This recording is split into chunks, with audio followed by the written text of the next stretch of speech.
There's a relaxed atmosphere here at Huntington Stadium because the York City Knights are top of the league and heading for glory.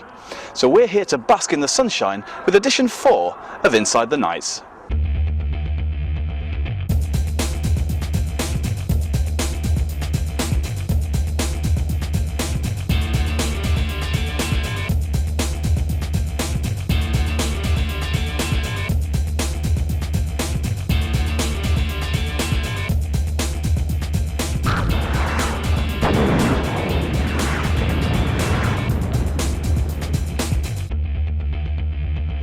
Before the league season even began, many pundits had Dewsbury Rams down as the favourites to win National League 2.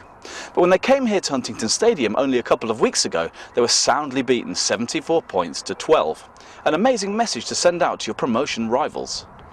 Since then, there's been the game at St Helens, a 62-0 defeat but a brave display, and an amazing performance from the York City Knights supporters which will live long in the memory of everyone associated with the club.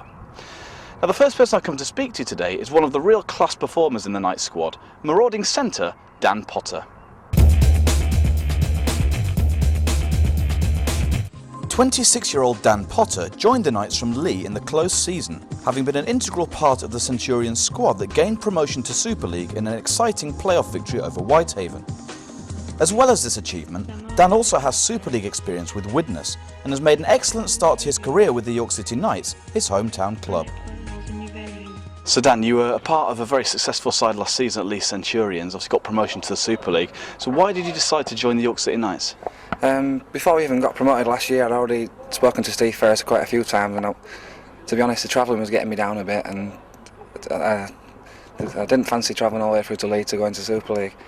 Once we'd got there, to be honest, I never had the chance or the opportunity for a new contract there anyway, so I spoke to a couple of other clubs, but York came up with a offer that I thought was best for me, and it's a really good club and it's been run really well back right from the top, and the team did pretty well last year, so it was exciting for me to play in front of all of my mates and stuff like that as well, so that was probably the reasons behind it. So now you've come here, how's life treating you? Really good actually. It's a lot better than having to travel 80 miles out, like 160-mile round trip 4 times a week, and we only train 2 or 3 nights a week here. That's a bit of a bonus for me because I'm a postman as well, so I'm up early in the morning. The travelling was just too much for me, to be honest. So you got that hat-trick against Dewsbury. That must have given you a lot of satisfaction. Yeah, it's one of my former clubs is Dewsbury, and actually I'm only one player there from when I played in the grand final winning team there a few years ago. That was Dave Myko. But to be honest, I've been hoping to get a bit more form back. I don't feel as though I've been playing as well as what I can do. But the last few weeks I've started to hit a little bit of form, and hopefully that can continue for the rest of the season. So you're a former Dewsbury player. Were you surprised at there was a bit of a hiding, 74-12. Would that surprise you? Because a lot of people had talked them up as favourites. Yeah, it was pretty surprising to win by that sort of margin, but we've felt that we've had one of them performances in us, like the week before we give Sheffield a bit of a tonking as well. But to do it against the top of the league is very satisfying for us. And so who do you think are going to be the Knights' main rivals for the title? I'd have to say from what we've seen so far, Swinton are a very good side, and Dewsbury will be there or thereabouts. I think that was probably a one-off, that performance they're putting against us.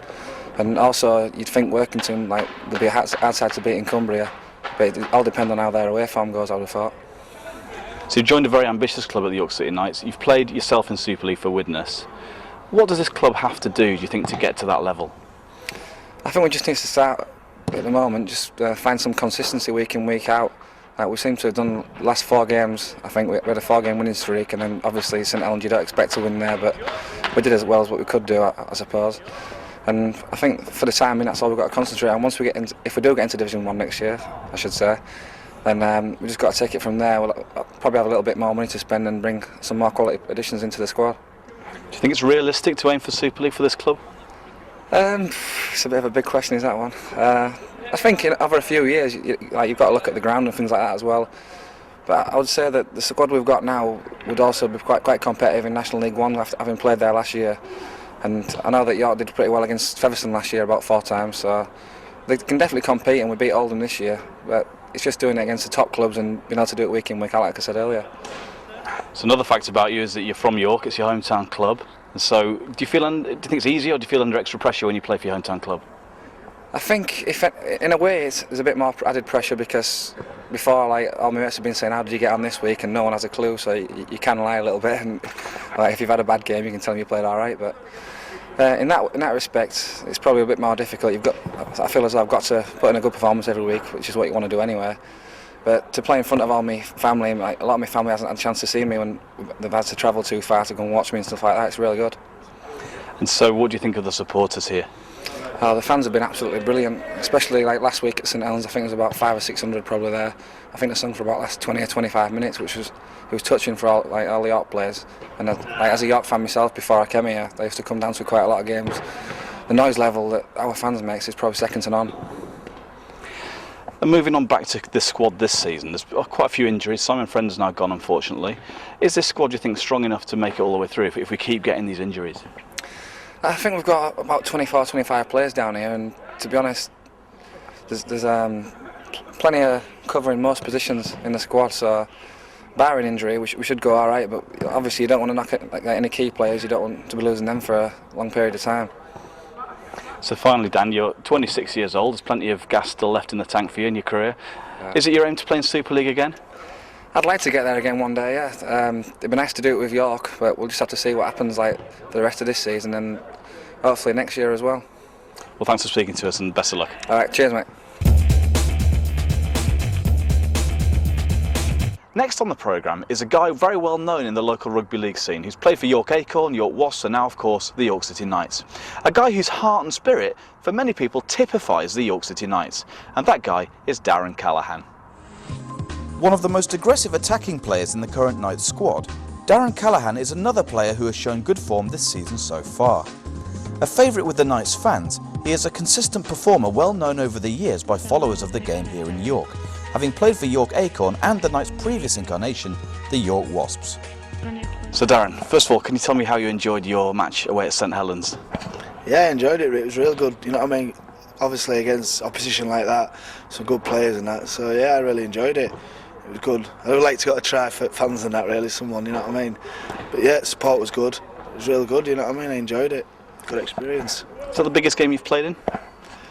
Yeah, it is, yeah, that one. And I remember what York was, who played Warrington away, likes all Callaghan and tomorrow Nico now, so it's up there, one of them, obviously, yeah. It's good players, you say, with Sculthorpe and Long and them, yeah. It was good, yeah, so it was, yeah. Has it had any negative effect on your morale? No, I don't think so. We had a look at video on Tuesday night and we all got together, you know what I mean? The quality side, they're beating teams in Super League at that, so like you say, we'll come down training Tuesday, come tonight, working on Gateshead for Sunday now, so no, not really. So you mentioned Gateshead, it's one of your former clubs. What do you reckon the chances are on Sunday? Yeah, it's a former club, like, so I always like playing against Gateshead because obviously there's a good crowd there, you know what I mean? I don't get many, but they're real vocal and that, and they get it going, so yeah, I'm looking forward to that. I think, yeah, if we're going right frame of mind, like we've got, because they've signed a few good players this year, so hopefully we'll go there and 2 points, come away with 2 points really. So you're pleased with the way the season's going? Yeah, we're going round now. Obviously before St Helens game, you know, we've two big scores against Sheffield and Dewsbury, so I think all lads are knowing where, you know, lines to run, who to run off, so if it's just getting together now, so hopefully we can take it on to Sunday and another good big score. So you've played well so far this season. Are you happy with your performances as an individual? A bit, yeah. Mick Cook's always talking to me and that. I'm doing like little things, you know, but sometimes, like last year I had a good month, you know what I mean? I'm going alright, I'd like to be a bit better. It's just, like you say, it's just new moves and all, getting used to it. But I'd like to just get on the score sheet a bit more, maybe get a man at match. But yeah, I'm enjoying it really, it's alright. So we picked up a few injuries, and obviously this week it's been announced that Simon Friend's left. So how's the squad shaping up at the moment? Yeah, it's a big loss, Simon going away, obviously. Yeah, he's a good bloke, he's a big lad, you know what I mean, to miss. So, but I think we've got quite a few left in squad. Like, I know my mate Mark Kane, he's injured with shoulder, so. But we're looking alright. We're alright back row. It says it press tonight. There's a few, you know what I mean. There's a few there, so we're alright. I think we'll be alright. So you've been around the scene in York rugby league wise for a long time. York Acorn, the Wasps, obviously, and now the Knights. Is this the best York team you've ever played in? Oh yeah, it is now. Yeah, I think last year was a good team as well. But there's some good quality players now. You know what I mean. They bring Dan Potter in, Foxy, looking really well. So yeah, it's one of the best. Yeah. looking real well. So you obviously know the supporters very well as well. They received a lot of plaudits for that St Helens game, obviously singing for 25 minutes. What do you think of the supporters at the moment? Oh, it's phenomenal, you know what I mean? I love it, especially when I do get going and I'm playing well. I really do enjoy getting with crowd and having crack with them. It gives you a lift, you know what I mean? I come out of that St Helens game just waiting for St Helens to come out and all, you know, cheering York and all that. Like, it was brilliant. They really are good, you know what I mean? I just hope they can keep going and doing it for us for this year, because we want that, you know what I mean, #1 spot to go up again. So you mentioned the #1 spot. You've seen quite a few of the contenders so far. We've played some of the bigger names in the league. Who do you think will be the main rivals, and where do you think we'll finish? Well, hopefully, I think we'll, you know what I mean, if we keep our performances, we should go straight up. But I think like Dewsbury on paper looked strong, but like I say, we went there. But I think Swinton, team who we played at the moment, Swinton looked real. You know what I mean? I think when they come here, we maybe didn't play at all before, you know what I mean, to ourselves, but they look like Swinton. And Working, I think they could be dark horses. It's hard to go up there. So, and then knows really. So, round about them. Well, keep up the good work, Darren. Thanks for speaking to us. Right, cheers. That's all for part 1 of Inside the Knights. Join me after the break for all the action from the match away at Gateshead Thunder.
Statzone takes you through all the statistics Knights followers need to know, as a third of the season has almost passed. And we'll start by looking at the latest results from rounds 4 and 5 of the LHF Health Plan National League 2.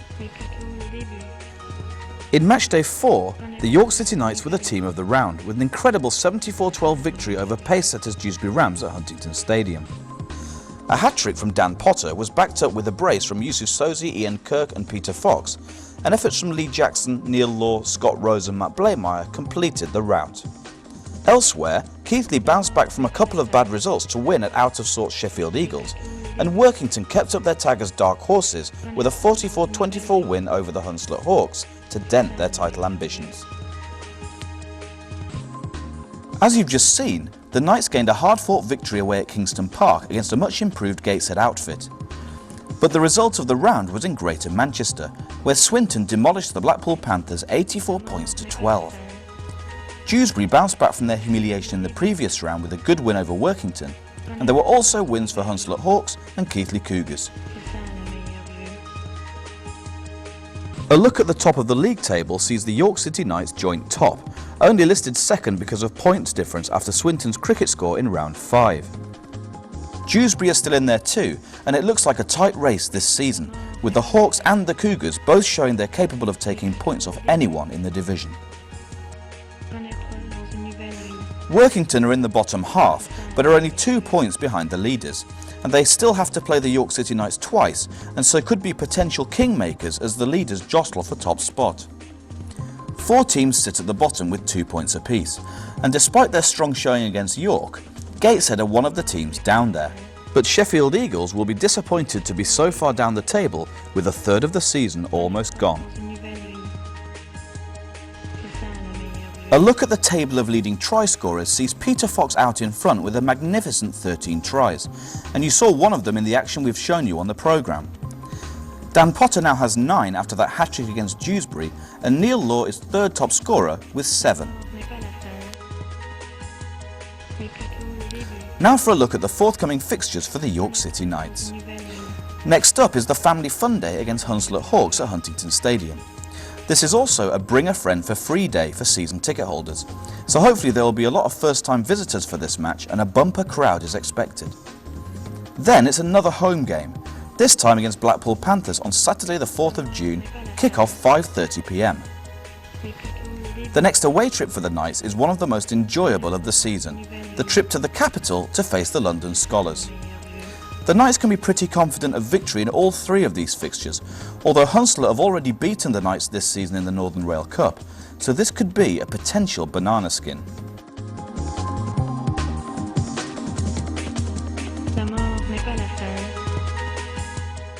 So the final score here, Gateshead under 16, the York City Knights 24, and a very narrow victory for the lads from York. And to get his thoughts on the game is the York City Knights head coach, Mick Cook. Head coach Mick Cook has already made a terrific impact in his tenure so far at the York City Knights. As the third man to hold the position, and with a tough act to follow in Richard Agar, can he be the head coach that finally leads the club to promotion? So Mick, your thoughts on what was a very tough game? Yes, we knew it was going to be tough up here. Obviously the stadium, different venue for both clubs really, but you know, it's always difficult when you're top of the league, and all the clubs see it as a good scalp to get by taking the points. Today was no different. I thought we were a little bit below our standard today. Started the game quite well, but we just drifted away, and you know, we didn't have much territory really to say we was winning at half time.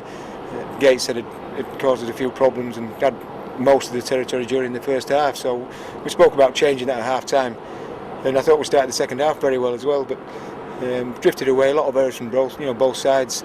Maybe the conditions. It's been a warm day today, probably the warmest it's been so far this year. It could have played a part. Obviously, we're a little bit more fatigued with the heat, so a bit of a frustrating game for both coaches, I'd say.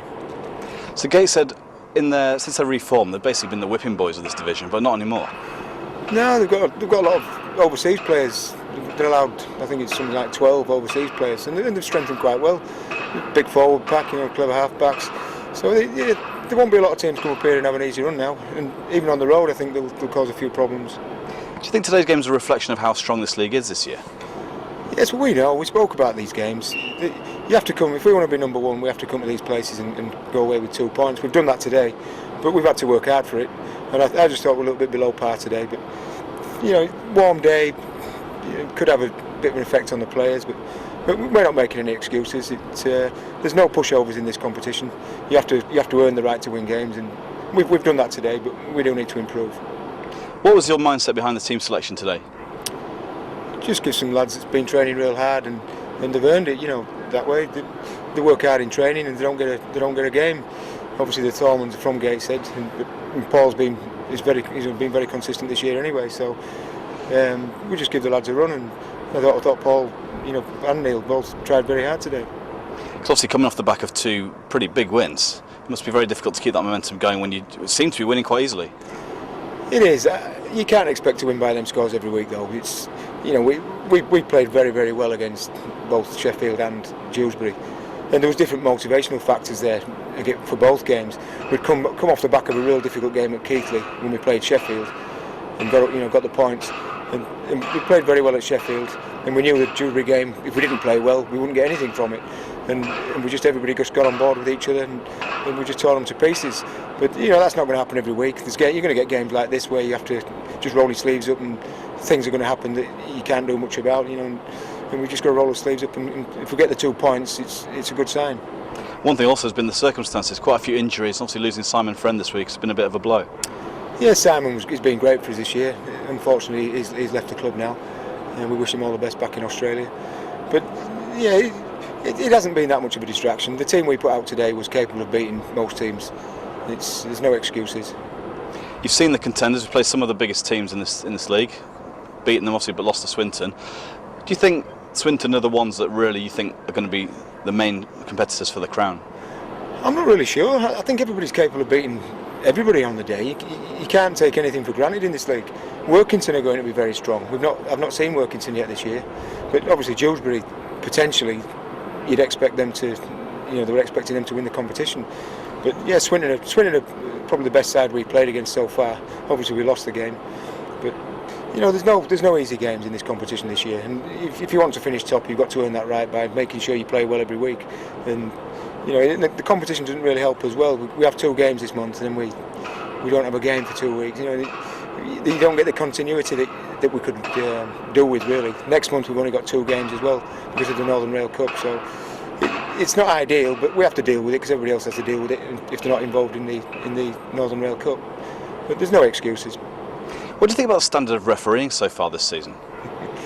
Well, I'm not going to complain about the referees. I thought there was a lot of high tackles today that could have got punished, and he'd maybe let them go a little bit, and we were on the end of a few of them. We'd probably give 1 or 2 out ourselves, but I thought mostly we were on the receiving end.